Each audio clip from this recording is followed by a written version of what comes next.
it's Teacher Maria from Nerdybug's Teacher Corner. If you watched last week's episode, then you know that we're going to be talking about time management and mental health. Prosicles. Say hi, Bo. Okay, so if you watched last week's episode, then you know that we're going to be talking about time management and mental health.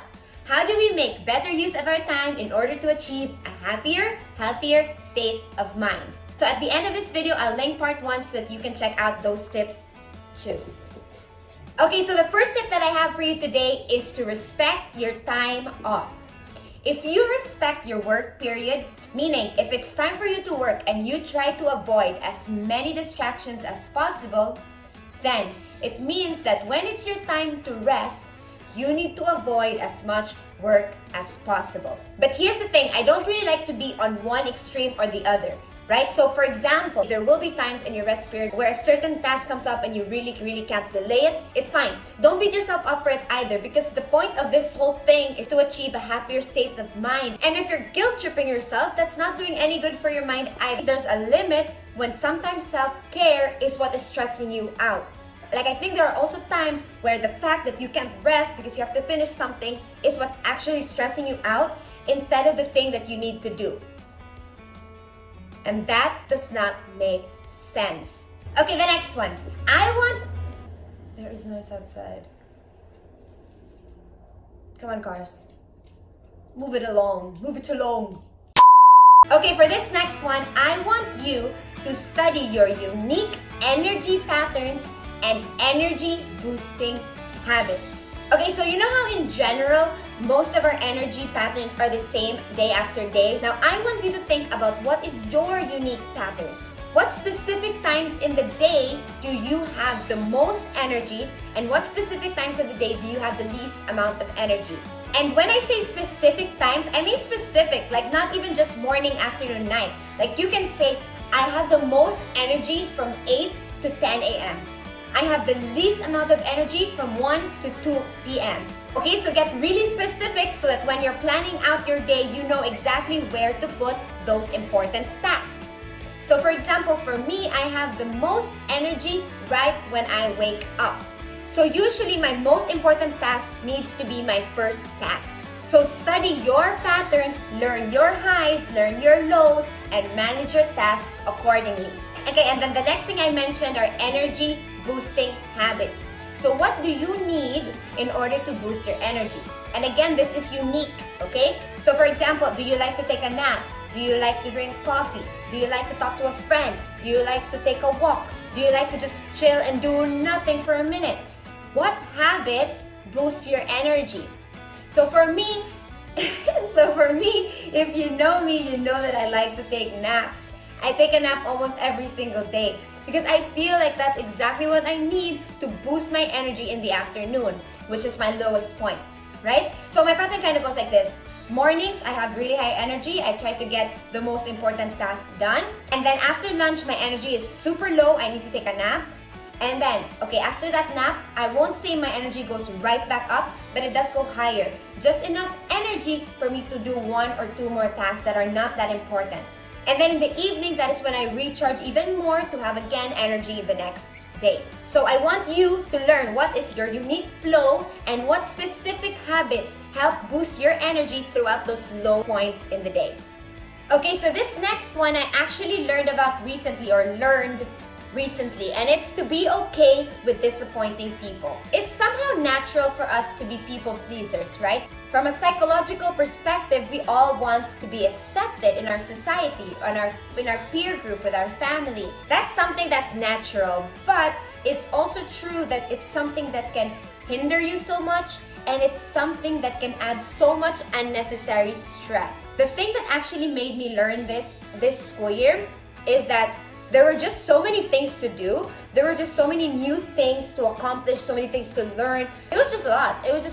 And it was hard enough just trying to keep up with it. How much more trying to make people happy in the process, right?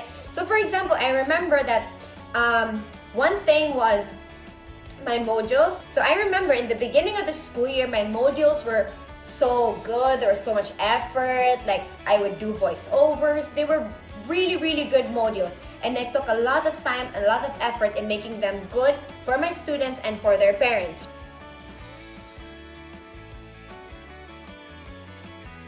Before we dive into our learning task for the day, let's review our letter C words.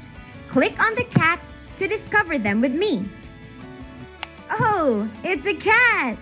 The word cat starts with a sound k, k, k, cat.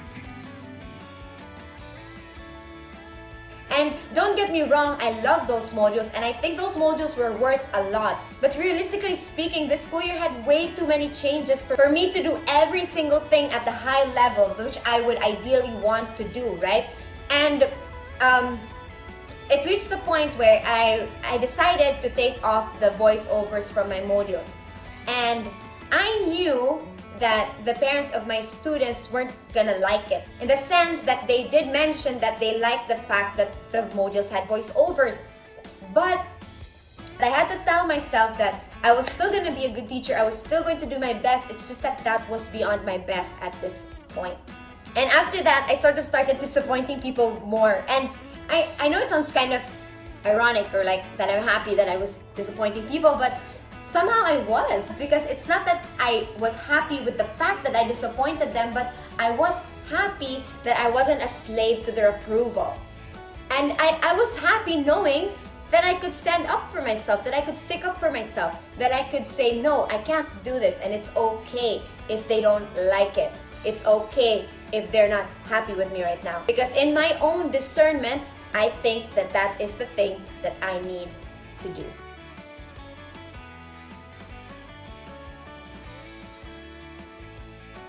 Okay, so I have one more tip for you today, which I've kind of been mentioning a little bit in the previous tips, but I think it deserves a bullet point of its own. It's to it's to be kind to yourself.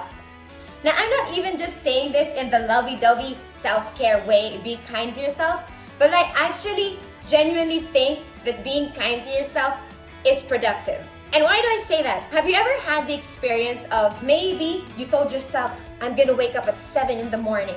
I'm gonna do this, I'm gonna be productive, yeah. And then comes the morning and you don't feel like waking up, and maybe you got up at 10 in the morning. And then you beat yourself up for it. You're like, oh, I'm so lazy, I'm so unproductive. And then you end up not getting anything done. I think being kind to yourself is productive because in that situation, when you wake up at 10, for example, instead of 7, you tell yourself, okay, I didn't wake up early, but it's fine. What can I do with what I have left? Don't waste time beating yourself up. I'll say it again, beating yourself up is a waste of time. Okay? So be kind to yourself. Don't overthink things that are not a big deal. Don't overthink little mistakes that are not a big deal. The faster you can bounce back from a mistake, the more productive, the more successful you're going to be in your life. Okay? So we don't have time to beat ourselves up. Okay? We do not have the time for it. We do not have the mental energy for it. Okay? It is much more efficient to just forgive yourself, to just be kind to yourself, and to move along with your tasks. Alright, so I think that wraps up part 2 of mental health and time management. So I'm going to link part 1 of this 2-part series here, and I'll also link it in the description box. And I also think you should know that I did make an Instagram post all about how to avoid burnout, especially as teachers. So if you want to check that out, I will also link my Instagram account below for you. Okay, so I think that's all for now. I hope you can like, I hope you can comment, and I hope you can subscribe to support. See you next week, guys. Bye-bye.